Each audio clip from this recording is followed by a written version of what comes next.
Today I want to talk once more on the question, what does it look like to be healed from homosexual confusion?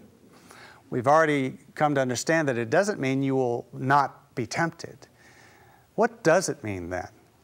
Well, if you are healed from homosexual confusion, understanding that healing is one of degree, once you come to a good place of healing, you wisely and habitually guard your heart and mind against whatever has power to resuscitate that old nature.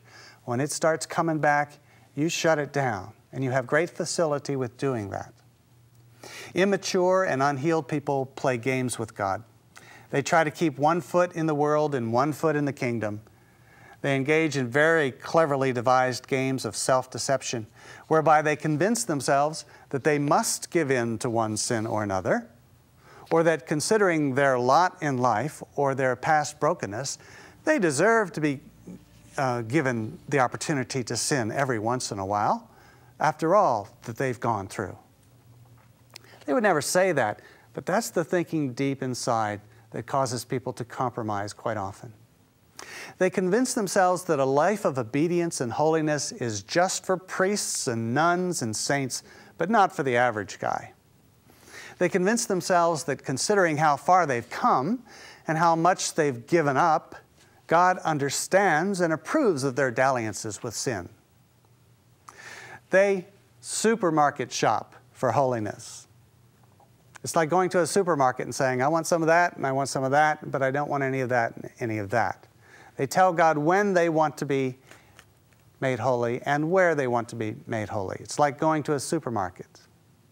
They retain the lordship of their life by telling God where He can make them holy and where He must leave them alone, as though they were shopping in a grocery store. They pick and choose what seems most attractive to them in the kingdom, and they reject what seems unattractive, thus keeping certain areas of their life off limits to the Spirit of God. Healed people have forsaken all such games to the extent that God has brought them to their awareness. The rest of life is an ongoing discovery of the darker and more cleverly hidden parts of our fallen nature. The healed person is set on facing those moments of truth and allowing God to tell them what to do and what not to do.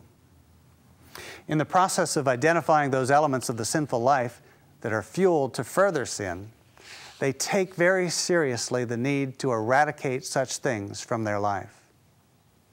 Anything that may bring to life the desire for a sin is ruthlessly removed from their environment to the extent that it's up to them. A healed person vigilantly guards their heart and mind against anything that might resuscitate the old nature because they love God more than anything else in the world.